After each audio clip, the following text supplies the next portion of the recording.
যে আপনি একটা দল করছেন, এ গ্রুপ বাকি বি থেকে জেড পর্যন্ত সবাই আপনার সমালোচনা করবে বা অপোজিট সাইড।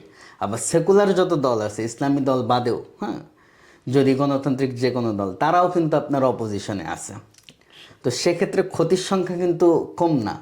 আর বাংলাদেশে যে রাজনীতির কারণে দমন নিপীড়ন, এটা তো একটা কমন সমস্যা। কমন সমস্যা। তো এত কিছু নিয়েও রিস্ক, এটা একটা রিস্ক বলা যায়। তো এটা নিয়ে কেন রাজনীতি করার চিন্তা না, করলেন? এটা আছে অবশ্যই। এটা যেটা বলছেন যে আবার একেবারেই যে আমরা রাজনৈতিক সাংগঠনিক কোনো সুবিধা ভোগ করি না এমন নয়। স্বাভাবিকভাবেই সাংগঠনিক দলবদ্ধ থাকলে অনেক উপকারিতা আছে, সামাজিকভাবেও অনেক উপকারিতা আছে।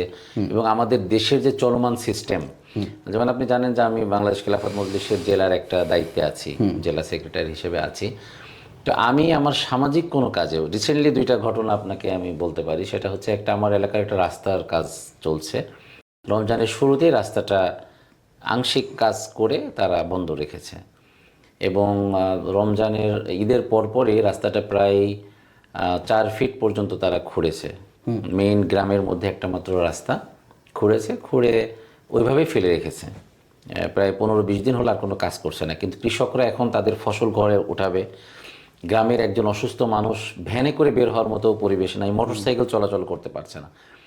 তো আমি আমার যারা দায়িত্বশীল যারা আছেন, এলজিডির যিনি ইঞ্জিনিয়ার আছেন, আমাদের ইউনো মহোদয় আছেন, ডিসি মহোদয়কে আমি ফোন দিতে পেরেছি সরাসরি। এটা আমার রাজনৈতিক মানে ইনস্ট্যান্ট ফায়দা যদি আপনি বলেন।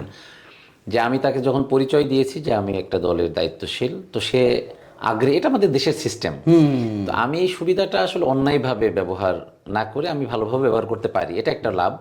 তো আমি যখন তাকে বলেছি, তার পরের দিন থেকেই আমার রাস্তার কাজটা শুরু হয়েছে।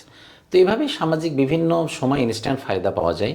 আর সাংগঠনিকভাবে যেহেতু দলবদ্ধভাবে আমরা থাকি, বিভিন্ন সময় মানুষের পরোপকারে আমরা লাগতে পারি। এটা প্রত্যন্ত গ্রাম থেকে কোনো পেশেন্ট যদি আমাদের জেলা শহরে আসে, জেলার আমাদের দায়িত্বশীলদেরকে যদি বলি যে একটা রুগী গেছে, তার হয়তো ব্লাডের দরকার, তার ডাক্তার দরকার, বেড পাওয়ানো দরকার, তার একটু অন্তত সান্ত্বনার জন্য তার সামনে যাওয়া দরকার, তো তারা স্বাভাবিকভাবেই তাকে খোঁজ খবর নেন, তার রক্তের ব্যবস্থা করে, তার দেখাশোনার ব্যবস্থা করে। এটা তো একটা ফায়দা আছেই।